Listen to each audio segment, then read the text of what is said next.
যাদের মেন পাওয়ারের সমস্যা আছে, তো অনেকেই জানতে চাচ্ছেন যে মেন পাওয়ারটা কার সমস্যা? মূলত আপনার সমস্যা নাকি কোম্পানির সমস্যা নাকি আপনার যে এজেন্সি আছে তাদের সমস্যা? তো আজকে ভিডিওটি দেখার মাধ্যমে আপনারা পুরাপুরি এই বিষয়টা নিয়ে ক্লিয়ার হতে পারবেন। তো দেখেন যে অনেকেরই কিন্তু মেন পাওয়ার বর্তমানে হচ্ছে, তো অনেকেরই আবার হচ্ছে না। কারণটা কি? এটাও কিন্তু প্রথমে আপনাদেরকে জানতে হবে। তো আসুন যদি এই বিষয়টা নিয়ে আলোচনা করি, তাহলে প্রথমে যে বিষয়টা আসে সেটা হলো, আপনারা যারা ইনজাজে মাত্র 5টি ভিসা বা তার কম, সেই ভিসাগুলোর কিন্তু মেন পাওয়ার হয়ে যাচ্ছে। মেন পাওয়ার যে কর্তৃপক্ষ আছে তারা কিন্তু সর্বদাই চেষ্টা করতেছে আপনাদেরকে মেন পাওয়ার দেওয়ার জন্য। কিন্তু তারা যে আপনাদেরকে বিদেশ পাঠাবে বা বিদেশ যাবেন বা আসবেন, এটার যে একটা নিশ্চয়তা বা সিকিউরিটি, সেটা কিন্তু দেওয়া অত্যন্ত প্রয়োজন বাংলাদেশ সরকারের। সেই হিসাবে যে মেন পাওয়ার বা বিএমএটি অথরিটি, সেটা কিন্তু তারা কনফার্ম হতে চাচ্ছে যে আপনার মেন পাওয়ারটার মাধ্যমে যে আপনি যে যাচ্ছেন সেটা রিগেল ওয়েতে কিনা, যেখানে যাচ্ছেন সেখানে প্রতারিত হবেন কিনা, সেই বিষয়টা তারা ইনশিওর করার জন্যই মেন পাওয়ার মূলত অনেকেরই আটকে যাচ্ছে, অনেকেরই হচ্ছে না। তো দেখেন, যাদের ইনজাজ ছোট, 5 জনের কম, তাদের কিন্তু মেন পাওয়ার হয়ে যাচ্ছে, কোনো সমস্যা হচ্ছে না। যাদের ইনচার্জ বড় বা 5 জনের বেশি, তাদের ক্ষেত্রে কিন্তু মেন পাওয়ার হচ্ছে না। কারণ এমন অনেক সময় দেখা যায় যে বিষয়গুলো বিভিন্ন ইনচার্জের নামে তুলে বিভিন্ন জায়গায় বিক্রি করে থাকে, অনেক ক্যাটাগরির ক্ষেত্রে বিক্রি করে থাকে। যেমন একটা বিষয় কয়েকবার বিক্রি হয়, এমনকি কপিল বা মালিক যে ইনচার্জ বা যে কোম্পানিতে যাবেন, তারা নিজেরাও জানে না যে তাদের নামে এতগুলো বিষয় উঠছে।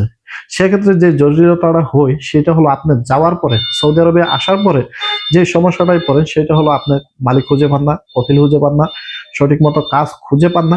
এই ধরনের একটা প্রতারণার সম্মুখীন কিন্তু বর্তমানে অ্যাভেলেবেল হচ্ছে। আর এই সমস্যাটা সলভ করার জন্যই কিন্তু বর্তমানে মেন পাওয়ার গুলো আটকে যাচ্ছে।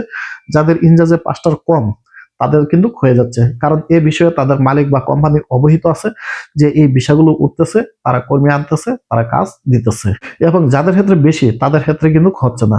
কিন্তু তাদের ক্ষেত্রেও করতে পারবেন যদি আপনি চেম্বার অফ কমার্স, আপনার যে এজেন্সি আছে তাদের মাধ্যমে যদি সংগ্রহ করতে পারেন সৌদি অ্যাম্বাসির অ্যাটাচ পেপার, এবং আপনি যদি চেম্বার অফ কমার্সের পেপার সাথে দিতে পারেন, তাহলে কিন্তু এই বিষয়টা হয়ে যাবে বা আপনি ম্যান পাওয়ার পেয়ে যাবেন।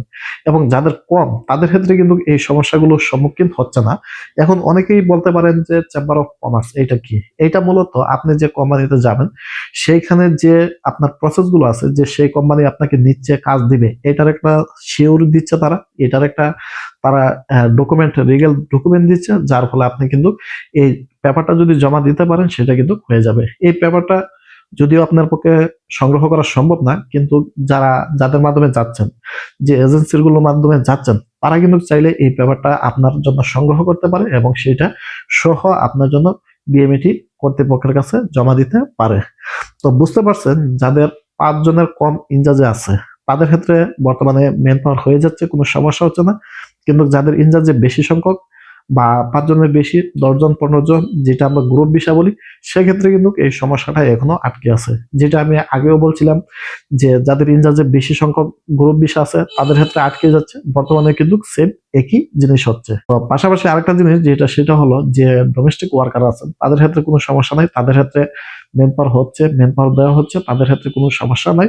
শুধুমাত্র ইনচার্জে যাদের ভিসার সংখ্যা বেশি, গ্রুপ ভিসার সংখ্যা বেশি, শুধুমাত্র তাদের ক্ষেত্রেই এই সমস্যাটা হচ্ছে। এই বিষয়ে যদি আরো বিস্তারিত জানতে চান তাহলে কমেন্টে কমেন্ট করেন। সবাইকে অসংখ্য অসংখ্য ধন্যবাদ।